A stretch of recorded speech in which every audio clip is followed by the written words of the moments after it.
मुन्ना यादव जैसे लोगों को रघुवंश प्रसाद जी ने राजनीति में पैदा किया है और इस पैदाइश पर उंगली उठा देना और सवाल कर देना अपने आप में अपने संस्कार और अपने ज्ञान का घोर अभाव को दर्शाता है। केवल जात की राजनीति से बिहार में राजनीति नहीं हो सकती है। तुम्हारा अस्तित्व जहां तुम राजनीति करते थे वो किस जमीन और किस मेडिकल में बैठ के राजनीति किए? वो रघुनाथ प्रसाद जी के जमीन में। तो मुन्ना यादव अपने अस्तित्व और अपने अतीत को खंगालो। अपने तुम्हारी पैदाइश एसकेएमसीएच मेडिकल से हुई है, राजनीति में तुम्हारी पैदाइश रघुवंश जी के उंगली पकड़ के हुई है और इस तरह से कुछ भी बोल देना है। वोट बैंक का गंदी राजनीति जाती है तुच्छापंथी करने के लिए, उठा पटक करने के लिए, बैकवर्ड फॉरवर्ड करने के लिए। बोलो तेजस्वी यादव को कहने के लिए यही भाषण बोलो तेजस्वी यादव को खुले मन से। अगर लालू यादव के सही में पैदाइश है वो, तो बोले कि शर्मा और मिश्रा और ये क्या कहते हैं चौधरी और आपको क्या कहते हैं पांडे का वोट नहीं चाहिए। हम ये जात की राजनीति नहीं, काम की राजनीति कीजिए। मुन्ना यादव जी आगे भी विधायक बनिएगा,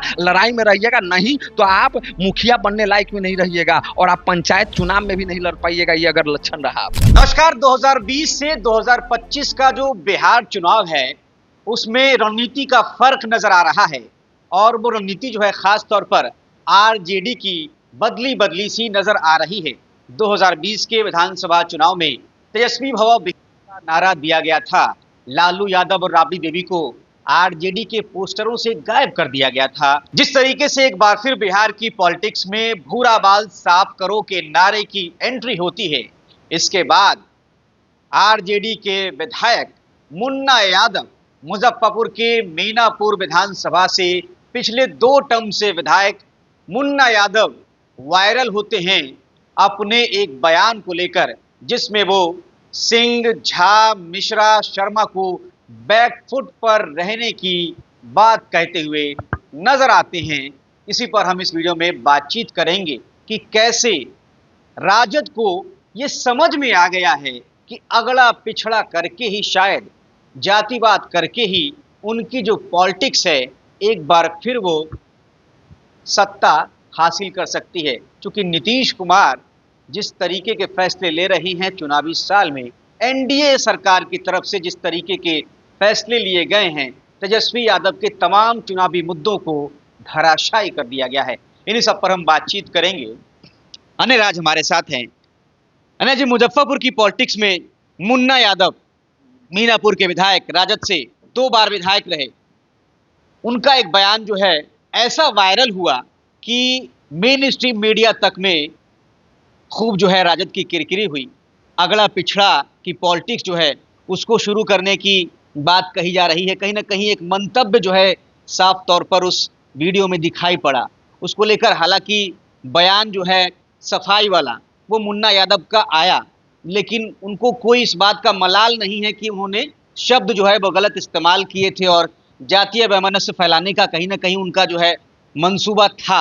इस बात से वो इनकार कर रहे हैं, कह रहे हैं कि हम सभी जातियों को का सम्मान करते हैं। लेकिन ये भी तो एक सच्चाई है ना कि कहीं ना कहीं उनकी जो राजनीतिक पैदाइश रही है मुजफ्फरपुर में, जिस नेता ने उनको राजनीति का कहरा सिखाया, उसके नाम के पीछे भी सिंह लगा हुआ था, रघुवंश प्रसाद सिंह। आप मुजफ्फरपुर की राजनीति को लंबे समय से देखते आए हैं, क्या कहेंगे मुन्ना यादव का जो बयान वायरल हुआ उस पर? देखिए, आपने भूमिका में ही स्पष्ट कर दिया। मुन्ना यादव जी माननीय विधायक है, पद की गरिमा है, लेकिन पद पे ऐसे लोग लोकतंत्र के कारण चुन के चले जाते हैं जो कहीं ना कहीं लोकतंत्र को ही मजाक बना देते हैं। और जो भारत का संविधान है उसमें सभी जाति सभी धर्म के लिए एकदम एक बराबर सम्मान दिया गया है, एक बराबर अधिकार दिया गया हुआ है और उससे परे कोई नहीं है। लेकिन खुद पद पर होके एक जाति विशेष और एक समुदाय विशेष को लोगों को टारगेट करना और वो उनके मंतव्य और उनके भावना को दर्शाता है। और बिल्कुल पत्रकार महोदय, आपने जो कहा है कि उनकी वो पैदाइश ही रघुवंश बाबू के हैं, इसमें कहीं से भी राजनीतिक पैदाइश वो रघुवंश बाबूजी के ही कृपा और अनुकंपा पर मुजफ्फरपुर के कुछ आरजेडी के नेता हैं जिनकी उपज ही रघुवंश जी के अनुकंपा पर हुआ है। और वैसे लोग सिंह, मिश्रा और झा को या चौधरी या किसी भी एक समुदाय विशेष को टारगेट करते हैं और नीचे रहने पर जिसके पास माँ सरस्वती का बोध हो, जिसके पास बाबा विश्वकर्मा को पूजता हो, जिसके पास खुद बौद्धिक क्षमता हो, उसको किसी की अनुकंपा की जरूरत नहीं होती है। और मुन्ना यादव आज भी लालू यादव के अनुकंपा पर और मुजफ्फरपुर में उनको और उसी पार्टी में अस्तित्व उनके जाति का पार्टी था, जो 2 जाति के लिए ही जाना जाता है एमवाई समीकरण, उसमें भी अस्तित्व में लाने वाला और पैदा करने वाला माननीय रघुवंश बाबू हैं, सांसद है। जो भी आपके चैनल के माध्यम से इस वीडियो को देख रहे होंगे, कहीं ना कहीं अपनी बातों को स्पष्ट रूप से इस बात को जानते होंगे, जो मुन्ना यादव के राजनीतिक विरासत को जानते हैं, जो रघुवंश बाबू के कृतित्व को जानते हैं, व्यक्तित्व को जानते हैं, वो जानते हैं कि कितने मुन्ना यादव जैसे लोगों को रघुवंश प्रसाद जी ने राजनीति में पैदा किया है। और इस पैदाइश पर उंगली उठा देना और सवाल कर देना अपने आप में अपने संस्कार और अपने ज्ञान का घोर अभाव को दर्शाता है कि आप जिसका उंगली पकड़ के आगे बढ़ते हो उसी पर टीका टिप्पणी करते हो और राजनीतिक पिता सिंह है और राजनीतिक गुरु मानते हो और बंद कमरे में कभी बैठते हो तो अपने पिता तुल्य राजनीतिक करने वाले लोगों पर टीका टिप्पणी कर देना, उंगली उठा देना, मतलब जातीय भेदभाव उन्माद फैला करना, तो ये दर्शाता है। मैं मीनापुर की जनता को और आरजेडी पार्टी के जो सुप्रीमो हैं, जो अपने आप को बिहार का संभावित मुख्यमंत्री रूप में देखते हैं, 9वीं फेल होते हुए वो जात के नाम पर वो माफी भी मांगते हैं। हम लोगों के साथ एक प्रोग्राम में भी वो माफी मांगे कि हमारे पार्टी द्वारा कुछ गलती हुआ था, उस गलती को हम लोग सुधार रहे हैं। तो आपके सुप्रीमो उसी समाज से माफी मांगते हैं 10-9 जोड़ के, और आप उस समाज को ऐसा गाली देते हैं, ऐसा टिप्पणी करते हैं जिस पर बाद में आपको सफाई पूर्व बैक आ जाना पड़ता है। तो आपकी राजनीतिक अस्तित्व इतनी बुरी तरह से आपको बताएगा इस चुनाव में कि आप न घर के रहिएगा न घाट के रहिएगा। और ये समाज बुद्धिजीवी समाज है और ये ब्याह कराना भी जानता है और आपका श्राद्ध कराना भी जानता है। और ये समाज को आप टारगेट कर रहे हैं तो आपको राजनीति और वोट मांगने के लिए भी आपको कितना जगल चप्पल जूता का बारिश होगा। और खुले मन से आप माफी मांगिए, आपको चैन से नहीं बैठ पाइएगा। आप मीनापुर में भी वोट नहीं मांग पाइएगा, मुजफ्फरपुर में भी आप अच्छे से सभा नहीं कर पाइएगा। और जिस समाज को आप गाली दे रहे हैं उस समाज में इतने बड़े बड़े सूरवीर पैदा हुए हैं, ऐसे ऐसे धरोहर पैदा हुए हैं जिसको देश नहीं विश्व पूजता है। और उस विश्व गुरु को बनाने में, अगर बिहार को आगे बढ़ाने में, तो इस समाज का योगदान है। और हमारा मुजफ्फरपुर का बयान है मुन्ना यादव का, और जैसे जैसे बयान सामने आए हैं, कुछ एक सारिका पासवान है, अभी गया में रंजीत यादव के एक कार्यकर्ता ने नारा लगा दिया, भूरा बाल साफ करो की याद दिला दी। अब ये जो नारे हैं, ऐसे जो लोग हैं, क्या ये एक बार फिर तेजस्वी यादव का जो सपना है मुख्यमंत्री बनने का, उस बाधक नहीं बन सकते? क्या ये सीएम इन वेटिंग ही तो नहीं रह जाएंगे? तो सीएम इन वेटिंग ही नहीं, अब तो लगता है कि सत्ता से ऐसे जाएंगे और ऐसे सत्ता से विपक्ष की भी भूमिका में नहीं रहेंगे। इन लोगों के कारण एक नौजवान लड़का विपक्ष की भूमिका में सवाल उठा रहा था, अब विपक्ष की भी भूमिका में नहीं रहेंगे। इसी चुनाव में आपको राजमोहन जी, मैं आपके चैनल के माध्यम से कह रहा हूं, इस वीडियो को रखिएगा। केवल जात की राजनीति से बिहार में राजनीति नहीं हो सकती है। यह देश सबका है, यह बिहार सबका है। और जो काम करेगा, जो मुद्दों पर बात करेगा, उसकी बात होती है। आप किसी समुदाय को टारगेट करके आपके प्रवक्ता, आपके नेता, आपके माननीय विधायक ऐसे कर रहे हैं और आप खुले मंच से कहीं ना कहीं तेजस्वी यादव का अंदरूनी इन लोग को संरक्षण प्राप्त है और उस संरक्षण के कारण एक समुदाय को ये लोग टारगेट कर रहे हैं। तो आपके चैनल के माध्यम से तेजस्वी यादव को भी कहना है कि लालू जी के सुपुत्र, आप शिक्षा तो आप 9वीं पास नहीं कर पाए, लेकिन आपका विधायक अगर बीए पास का डिग्री लगाया है तो उसको बताइए कि उस किताब को एक बार पढ़े, बाबा साहब के कानून को एक बार पढ़े। उस कानून में नहीं लिखा हुआ है कि मिश्रा सिंह को गाली देना है। अगर तुम बाबा साहब के कानून को मानते हो तो उस कानून में नहीं लिखा हुआ है मिश्रा सिंह और शर्मा को गाली पढ़ना। और मिश्रा सिंह का जो योगदान है मुजफ्फरपुर में, लंगट सिंह कॉलेज किसका है, आरडीएस कॉलेज, उसमें यादव का बेटा नहीं पढ़ा है, उसमें पासवान का बेटा नहीं पढ़ा है। बीबी कॉलेजिएट किसका है,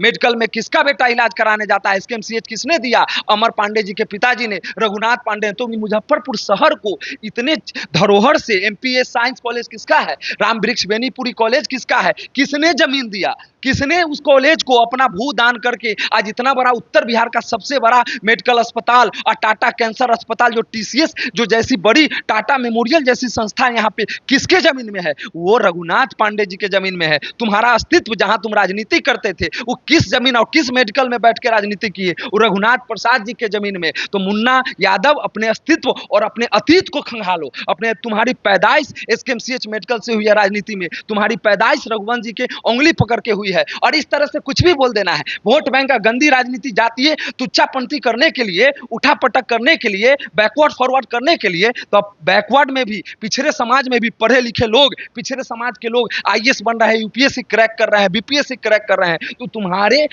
राजनीति को और जात केवल अपना वोट लेने के लिए केवल बुर्बक बना के, और जब यादव की लड़की का रेप हो जाता है ना, बोलता नहीं है, जब यादव पर हमला हो जाता है तो कोई आगे नहीं आएगा, डरता है और बोलेगा नहीं। और आज इस तरह की गंदी राजनीति करके मतलब पिछड़े जाति समुदाय को अपने तरफ मतलब आकृष्ट करने के लिए खेल है। तो हम आपके चैनल के माध्यम से भी पिछड़े समाज के भी लोगों से, अगर आप पढ़े लिखे लोगों को अपने समाज में आगे बढ़ाइए, अपने बच्चों को पढ़ाइए और इस तरह के नेता को चप्पल से स्वागत कीजिए जो आपका वोट लेने के लिए चुनाव में जात पात करता है। चप्पल के माला से स्वागत कीजिए, तब जाके, और मुद्दों पर जो काम नहीं हुआ है आपके क्षेत्र में। इसी साल ये बोल रहे थे, एक और इनका बयान जो है वायरल हुआ था कि मोहम्मद मुन्ना मुझे कहते हैं, तो मोहम्मद मुन्ना पर इनके कहाँ किसी ने आपत्ति बहुत जताई? देखिए वही बात है, आप अपने जातीय तुष्टीकरण के लिए आप कुछ बोल रहे हैं, तुष्टीकरण की राजनीति कर रहे हैं कि हम एक समुदाय, एक जाति को, रे सर्वधर्म समभाव का हमारा देश। आज मुस्लिम समाज के लोग, वो हमारी पार्टी, मैं अपनी पार्टी का बात कर रहा हूं, हमारा पार्टी आज किसी जाति विशेष का बात नहीं, मुद्दों की बात कर रहा है, पलायन की बात कर रहा है, रोजगार की बात कर रहा है, स्वास्थ्य सुविधाएं बहाल करने की बात कर रहा है। आज 30 बरस में, आज आजादी का 74 साल बीत गया, आज भी जाति पात, आज भी जात पात। रे कब तक ले तुम पिछड़ा जाति को गुमराह करके वोट लोगो? कब तक ले डरा के? और आज तुम्हारे बड़े नेता माफी मांगते हैं। बोलो तेजस्वी यादव को कहने के लिए यही भाषण बोलो तेजस्वी यादव को खुले मन से। अगर लालू यादव के सही में पैदाइश है वो, तो बोले कि शर्मा और मिश्रा और ये क्या कहते हैं चौधरी, और आपको ये क्या कहते हैं पांडे का वोट नहीं चाहिए। हम जाति से ऊपर उठ के एक विकल्प, एक परिवर्तन के लिए हम लोगों ने मुन्ना शुक्ला को भी समर्थन दिया और उनको आगे बढ़ाने। ट्रांसफर हुआ क्या मीनापुर से वोट? और लेकिन मीनापुर में क्या हश्र हुआ मुन्ना शुक्ला का? आरजेडी का ही अपने समाज का, जिस पिछड़ा का, उसका वोट नहीं दिलवा पाया ये शख्स। तो ये सब केवल तेजस्वी यादव 9वीं फेल को बीए पास जाके, इंटर पास जाके गुमराह कर देता है। तो तुम तेजस्वी यादव को गुमराह करो, लेकिन अगर दम है मुन्ना यादव, आपके चैनल के माध्यम से माननीय विधायक मुन्ना यादव जी, आपको दम है तो यही बात लालू यादव और तेजस्वी यादव से बुलवाओ, तब मान लेंगे कि हाँ तुम्हारा ये स्टैंड क्लियर है पार्टी का। लेकिन इधर से हाथ पकड़ के, उधर से टांग पकड़ता है, उधर से अब वोट का डर भी सताता है, बाद में माफी मांगता है। जो बात बोलो उस पर खड़ा रहो मर्द की तरह, नहीं तो नहीं बोलो, नहीं तो नहीं बोलो।